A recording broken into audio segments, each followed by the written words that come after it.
केवल भगवत नाम कीर्तन करिए। कहाँ करे महाराज? अरे जहां मन करे वहां करिए। सवेरे करे कि शाम को करे महाराज? अरे जब मन करे तब करिए। नहा के करे कि बिना नहाए करे महाराज? अरे जहां मन करे जैसे मन करे करिए।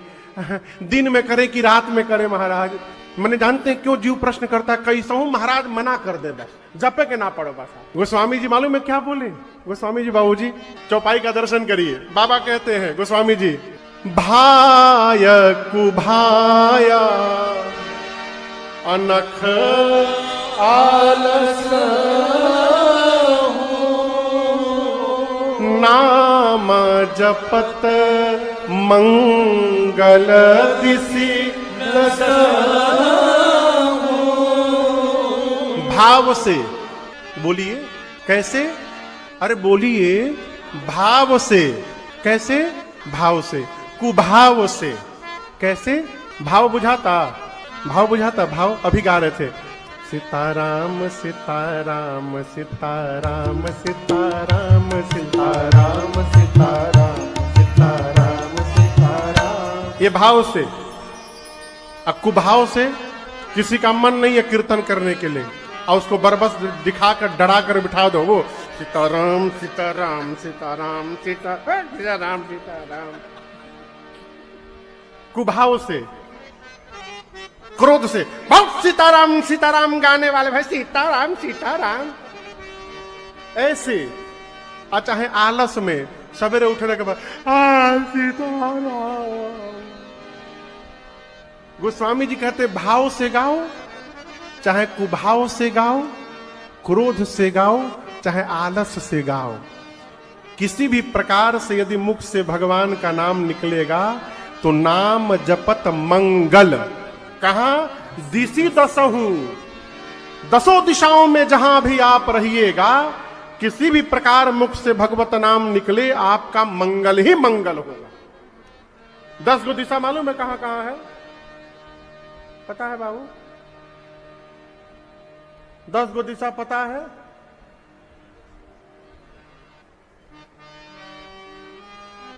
नहीं मालूम आप लोग को 10 गो दिशा? 8 गो चारों तरफ है, पूरब पश्चिम उत्तर और दक्षिण। महाराज तो चारे हुआ नहीं, उत्तर और पूरब के बीच में भी है ईशान कोण। उसी प्रकार पूरब और दक्षिण के बीच में है, दक्षिण पश्चिम के बीच में है, पश्चिम उत्तर के बीच में ईशान कोण, अग्नेय कोण, नैऋत्य कोण, वायव्य कोण। 4 ये, पूरब पश्चिम उत्तर दक्षिण, 4 ये। कितना हो गया? 8। जोर से बोलिए 8। एक थे ऊपर और एक थे नीचे, कितना हो गया? 10। इसी को 10 दिशाएं कहते हैं। गोस्वामी जी कहते हैं 10 दिशाओं में जहां रहिए,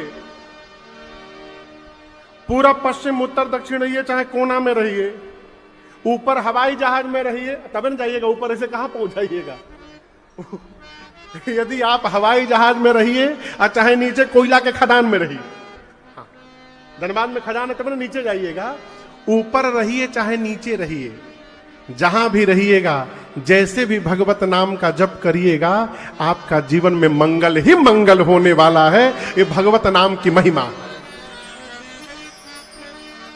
बाबूजी एक जहाज उड़ रहा था, पूरा जहाज खचाखच भरा है। उस जहाज में एक महात्मा जी भी थे, माला बेचारे लेके जप रहे थे धीरे धीरे। तब तक पायलट ने भीतर से कॉकपिट से अनाउंस किया कि हमारा इंजन फेल हो गया है।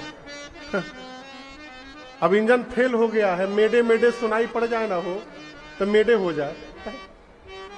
अब जैसे कहा इंजन फेल हो गया है, हम लोग बगल के एयरपोर्ट पे उतरने वाले हैं, सभी लोग अपना बेल्ट बांध लीजिए और देखिए जिंदा बचने की क्या होता है। उसी में एक जो महात्मा थे, वो जैसे सुने कि जहाज अब गिरने वाला है, खूब जोर जोर से सीताराम सीताराम सीताराम सीताराम लगे, सीताराम सीताराम कीर्तन करने। अगल बगल का आदमी पगला गया है, हम लोग मरने वाले, सीताराम सीताराम। महात्मा बोले कोई नहीं मरेगा, कीर्तन गाओ, सीताराम सीताराम। जहाज सकुशल उतर गया, जहाज सकुशल उतर गया।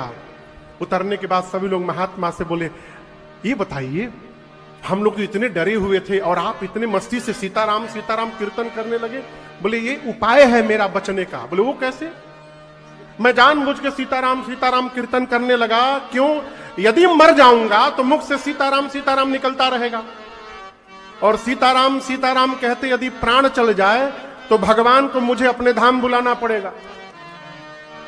अब मैं पापी आदमी हूं, मैंने ऐसा कोई काम किया नहीं कि मुझे भगवान का धाम मिले। भगवान सोचेंगे यदि सीताराम करते मर जाएगा तो इसको बुलाना पड़ेगा, इसलिए इसको बचा के रखो, मरने मत दो। इसलिए मैं कीर्तन करने लगा कि जहाज बच जाए, हम लोग जिंदा बच जाए। कहने का अर्थ है हर परिस्थिति में, हर हाल में सीताराम सीताराम सीताराम कहिए, जाहि विधि राखे राम वाहि विधि रहिए। सीताराम सीताराम सीताराम कहिए, जाहि विधि राखे राम वाहि विधि रहिए। मुख में हो राम नाम, राम से महान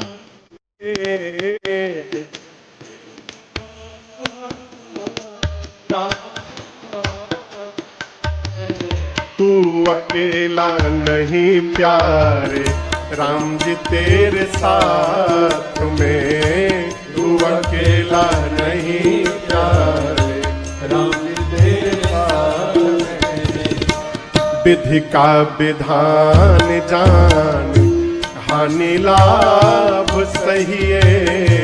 विधि का विधान जान, हानि लाभ सहिए। चाहे विधि राखे राम वही विधि रहिए। चाहे विधि राखे राम वही विधि रहिए।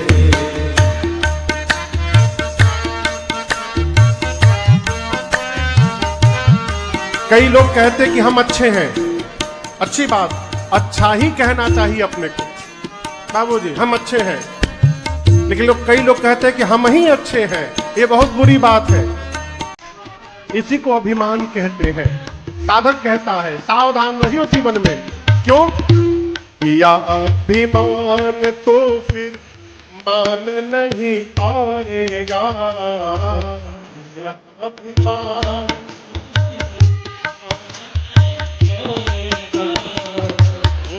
प्यारे वही जो श्री राम जी को भाएगा।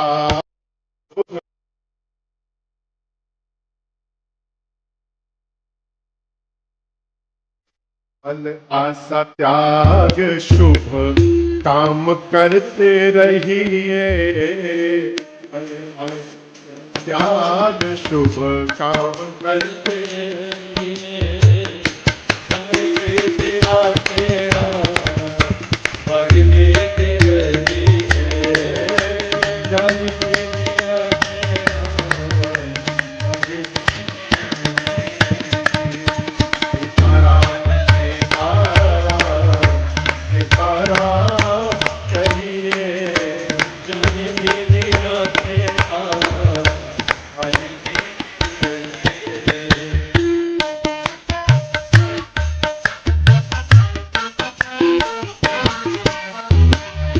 जिंदगी की डोर सो हाथ दीनानाथ के।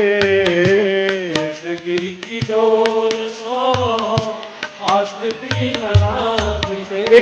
एक बीच में और एक कहानी सुनाता हूं। फिर एक जहाज उड़ रहा था। पायलट ने कहा कि जहाज का इंजन फेल हो गया। सभी लोग चिल्लाने लगे, डर के मारे रोने लगे। और उसी जहाज में एक छोटा सा बच्चा 9 साल का बैठा है, मस्ती में किताब लेके पढ़ रहा है, आनंद में है, कोई टेंशन नहीं उसको। पूरा जहाज चिल्ला रहा है, लोग रो रहे हैं, कांप रहे हैं, और वो 8 साल का बच्चा आनंद में बैठा हुआ है। और जहाज सकुशल नीचे लैंड हो गया। उतरने के बाद लोग आश्चर्यचकित, बच्चे से पूछा, अरे हम चिल्ला रहे थे, रो रहे थे, मरने वाले थे, अब तुमको तनिक भी भय नहीं लगा? बोला, मुझे कोई भय नहीं लगा। लोगों ने पूछा, क्यों नहीं लगा? उस बच्चे ने कहा कि पायलट जो बैठा है ना, कॉकपिट में जो पायलट बच्चा है बैठा है, उन पायलटों में से एक पायलट मेरा पप्पा है। मेरे पापा ही जहाज उड़ा रहे हैं और मुझे पता है कि मेरे पिताजी के हाथ में जब तक डोर है तब तक मेरा कोई बाल बांका नहीं कर सकता है। यही विश्वास पैदा करिए। जिंदगी की डोर सो हाथ दीनानाथ के, जिंदगी की डोर सो महलों में राखे का, झोपड़ी में बास दे, महलों में राखे का, झोपड़ी में बास दे। धन्यवाद निर्विवाद राम राम कहिए, धन्यवाद निर्विवाद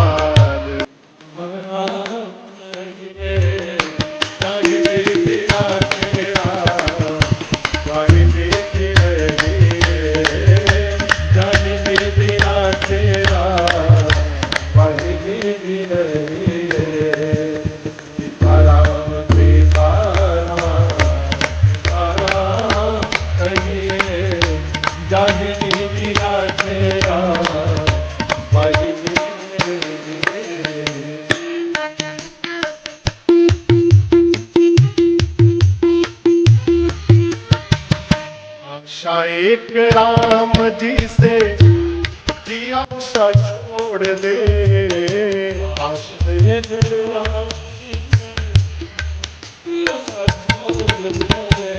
नाता एक राम जी से नाता तोड़ दे।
सीताराम सीताराम सीताराम कहिए, जाहि विधि राखे राम, वही विधि रहिए। मानस के चौथे घाट पर नीलगिरी पर्वत पर वक्ता के रूप में स्वयं श्री काकभूषुंडी जी महाराज विराजमान है। श्रोता के रूप में, मुख्य श्रोता के रूप में, प्रधान श्रोता के रूप में श्री गरुड़ जी महाराज उपस्थित हैं। इस घाट का नाम है भक्ति घाट। क्या नाम है? भक्ति घाट। ये मानस का चौथा घाट है। पहला घाट असी घाट, जहां पर वक्ता गोस्वामी तुलसीदास जी, श्रोता गंगा मैया, नाम है शरणागति घाट। दूसरा घाट तीर्थराज प्रयाग में, जहां वक्ता याज्ञवल्क्य मुनि, श्रोता भरद्वाज जी। इस घाट का नाम है कर्मकांड घाट। तीसरा घाट कैलाश में है, जहां वक्ता भगवान शिव, श्रोता के रूप में मां भवानी है। इस घाट का नाम है ज्ञान घाट। और चौथा घाट नीलगिरी पर्वत में है, जहां वक्ता है काकभूषुंडी जी, श्रोता है गरुड़ जी महाराज। इस घाट का नाम है भक्ति घाट। इन्हीं चारों घाटों के माध्यम से श्री रामचरितमानस में पूरी राम जी की कथा गाई गई है। गोस्वामी तुलसीदास जी ने श्री रामचरितमानस जी में 7 कांड लिखे। बाल कांड, अयोध्या कांड, अरण्य कांड, किष्किंधा कांड, सुंदर कांड, लंका कांड और 7वें कांड का नाम है उत्तर कांड। बाल कांड के प्रारंभ में गोस्वामी जी ने 7 श्लोक लिखे क्यों लिखे? 7 कांड लिखे, इसलिए एक एक कांड को स्मरण करके बाबा ने बाल कांड के प्रारंभ में 7 श्लोकों की रचना की और इसमें वंदना की। सबसे पहले श्लोक में वर्णानाम अर्थ संघानाम रसानाम छंदसामपि मंगलानाम चकरतारो वंदे वाणी विनायको। पहले श्लोक में भगवान गणपति के साथ मां सरस्वती को वंदना की। यहां बच्चे भी बैठे हैं। देखिए, बच्चों को बहुत देर तक पूजा नहीं करनी चाहिए। जब बच्चे 2 घंटा पूजा करेंगे तो पढ़ेंगे कब? बिना बैठे हैं, ये संभवतः 7वीं कक्षा की परीक्षा दे रहे थे। साथ में हो? 7वीं कक्षा की फाइनल परीक्षा दे रहे थे। तो इनके क्लास का एक बच्चा एक दिन परीक्षा में लगभग 45 मिनट देरी से आया।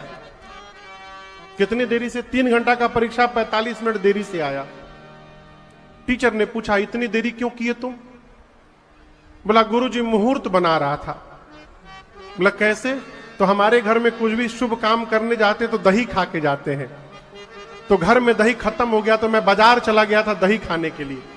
गुरुजी बोले, तहार मुहूर्त तो बन गई। आधी घंटे देरी से आए हो तो मुहूर्त वैसे ही बन गया तुम्हारा। बच्चों को बहुत लंबे समय तक पूजन नहीं करना चाहिए। क्या करना चाहिए? सबसे पहले सवेरे उठे, स्नान ध्यान करके एक बार श्री हनुमान चालीसा का पाठ करें। किसका पाठ करें? जोर से बोलिए। हनुमान चालीसा का पाठ करें। लेकिन लड़का हनुमान चालीसा का पाठ तब करेगा जब लड़के से पहले माई बाप करेंगे। बच्चे जब छोटे रहे तो उनको सीने से चिपका के जब रात को सुलाइए तो सुलाते समय अपने हनुमान चालीसा का पाठ करिए। जब आप हनुमान चालीसा पढ़िएगा तो सुनते सुनते बच्चों को कंठस्थ हो जाएगा, याद नहीं कराना पड़ेगा। हनुमान जी से हम पढ़ते हैं हनुमान चालीसा तो कहते हैं, बल बुद्धि विद्या देहु मोहि हरहु कलेश विकार। तो बच्चे श्री हनुमान चालीसा का पाठ करें और उसके बाद गणपति भगवान और सरस्वती मैया को प्रणाम करें। सरस्वती मैया को साल में एक बार प्रणाम करने से कुछ नहीं होगा। साल में एक बार सरस्वती पूजा के दिन चंदा जुटा के मूर्ति लगा के दिए माई का। अब बुरा ना मानिएगा, मैंने अपने आंखों से देखा है, कानों से सुना है। सरस्वती माई की प्रतिमा बिठाकर ऐसा ऐसा गाना लोग बजाते हैं, सरस्वती मैया कब की भाग गई होंगी वहां से। वहां माई तो होंगी नहीं बिल्कुल। ऐसे माई प्रसन्न होगी है? मानस में भी लिखा गया है, सुमिरत सार आवई धाई। जैसे हम सरस्वती मैया का आवाहन करते हैं, मां दौड़ करके नीचे आती है। अच्छा आप बताओ, आप यहां से पांडाल के बाहर दौड़ करके जाइएगा तो क्या होगा? शरीर में क्या बदलाव होगा? बाबू बताओ क्या होगा? थक जाएंगे। भाई आप दौड़ करके कहीं जाइएगा तो थकिएगा कि नहीं थकिएगा? थक जाइएगा। सरस्वती मैया भी दौड़ करके आती हैं, थक जाती हैं। वो स्वामी जी कहते हैं, भगवान की कथा रूपी सरोवर में जब तक उनको स्नान नहीं कराया जाएगा, सरस्वती जी की थकान जाने वाली नहीं है। लेकिन यहां आने पर क्या होता है कि इन्हें प्राकृत जन गुण गाना, सिर धुन गिरा करत पछताना। यहां पर सरस्वती जी आती हैं दौड़कर कि जाऊंगी तो भगवत चर्चा सुनने को मिलेगी। और जैसे यहां आई, भगवत चर्चा छोड़िए, हम जगत की चर्चा शुरू कर देते हैं। सरस्वती जी सिर पीटते पीटते वापस जाती है। तो केवल साल में एक दिन सरस्वती जी की पूजा करने से कुछ नहीं होगा। नित्य मां की वंदना करिए, नित्य मां को प्रणाम करिए, गणपति भगवान को प्रणाम करिए, उनका एक श्लोक याद करके सुना दीजिए, सरस्वती जी का एक श्लोक याद करके सुना दीजिए और एक बार श्री हनुमान चालीसा का पाठ करिए। इतना कर देने से ही बच्चों की पूजा पूरी हो गई। इसके बाद उनकी पढ़ाई ही उनके जीवन की असली पूजा है। कर्म प्रधान विश्व करी राखा। तो गोस्वामी जी ने पहले श्लोक में गणपति भगवान और सरस्वती जी को वंदन किया। दूसरे श्लोक में बालकांड के भवानी शंकरौ वंदे श्रद्धा विश्वास रूपिणो याभ्याम विना न पश्यन्ते सिद्ध स्वान्तः स्थमेश्वरम। दूसरे श्लोक में मां पार्वती और भगवान शिव को वंदन किया। क्यों? पार्वती जी श्रद्धा है और शंकर जी विश्वास है। अभी आपसे कह रहा था, जब तक श्रद्धा नहीं होगी भगवत कथा समझ में नहीं आएगी। गोस्वामी जी श्रद्धा रूपी मां भवानी और विश्वास रूपी भगवान शिव को वंदन करते हैं। तीसरे श्लोक में भगवान शिव को गुरु रूप में वंदन करते हैं। चौथे श्लोक में वाल्मीकि ऋषि और हनुमान जी को वंदन करते हैं। पांचवें श्लोक में मां जानकी को वंदन करते हैं। छठे श्लोक में रघुनाथ जी को वंदन करते हैं। और अंतिम श्लोक में गोस्वामी जी कहते हैं कि मैंने श्री रामचरितमानस की रचना कैसे की। बाबा कहते हैं नाना पुराण निगमागम सम्मतम यद रामायणे निगदितम क्वचिदन्यतो स्वान्तः सुखाय तुलसी रघुनाथ गाथा भाषा निबंध मति मंजुल मातनो। और एक बात, यहां बच्चे लोग बैठे हैं, युवा वर्ग के लोग भी बैठे हैं। जीवन में क्रेडिट को हिंदी में क्या बोलते हैं? वो क्रेडिट देना को क्या बोलते हैं? श्रेय देना। श्रेय देना, श्रेय, हाँ शुद्ध शब्द है श्रेय देना। जीवन में श्रेय देने का स्वभाव बनाइएगा। इसका क्या मतलब? यदि किसी व्यक्ति की बात सुन करके आप समाज में कह रहे हैं तो कहने के पहले ये कहने का स्वभाव बनाइए कि अमुक व्यक्ति के मुख से मैंने ये बात सुनी थी, आपको सुना रहा हूं। ये भजन है। होता क्या है, दूसरे के लिखे हुए गीत को लोग चुरा करके अपना नाम लगा के गा जाते हैं। हम बहुत पहले एक भजन गाते थे, अब उसका बदला हुआ वर्जन गाते हम लोग। जिनकी चर्चा, हाँ क्या पहले क्या गाते? आया सखी, पहले गाते थे अरे कोई आया सखी फुलवरिया में, जिनकी चर्चा है पूरे नगरिया में। भुला गए हम लोग भी भुला गए उस गीत को। ये तो अब गाते हैं, पहले दूसरा गाते थे। अभी गाते हैं कि जिनकी चर्चा है कल से नगरिया में, वही आए सखी फुलवरिया। पहले गाते थे, है उनकी हाँ नजरिया में। पहले गाते थे अरे जैसे जादू है उनकी नजरिया में, कोई आया सखी फुलवरिया में, कोई आया सखी फुलवरिया में, फुलवरिया में, फुलवरिया। ये मेरा गीत है। 2011 में पहली बार इस गीत को हम लोगों ने अपनी पहली राम कथा में इसको गाया था। 1-2 साल बाद पता चला, हमारे पास एक बालक रहते थे उस समय, कान्हा कान्हा हो कान्हा, कान्हा स्वीट्स। एक बालक रहते थे, बोले महाराज जी हमारे गुरु जी बहुत बढ़िया गीत गाते हैं, राम कथा में गाने लायक है, सुनाए आपको? हमने बाबू सुनाओ। तो यह गाने लगे, कोई आया सखी फुलवरिया में। जैसे जादू है उनकी नजरिया में, इस लाइन को बदल के वो अपन जोड़ लिए थे। वो गाते रहे, पूरा अंतरा वही, मुखड़ा वही, खाली एक लाइन बदल दिए। बोले बहुत सुंदर बहुत सुंदर। कौन सुनाए बाबू? हमारे गुरुजी, म्यूजिक वाले गुरुजी। बोले वो लिखे हैं इस गीत को। बोले बहुत सुंदर गुरुजी तार लिखे हैं वो। फिर हम उनको 2011 के वीडियो दिखाएं, इसको जरा सुनो, पहली राम कथा में हम गाए हैं। ये व्यवहार ठीक नहीं है। किसी भी महापुरुष की रचना को गाइए। एक भारत के बहुत बड़े वक्ता, मैं नाम नहीं लूंगा, बहुत बड़े वक्ता, वो गीत गाए, यूं भरने को तो दुनिया में पशु भी पेट भरते हैं, जो बंदा बांट कर खाए उसे इंसान कहते हैं। ये उन्होंने गाया। 10 साल तक मैं जानता रहा कि ये उनकी रचना है,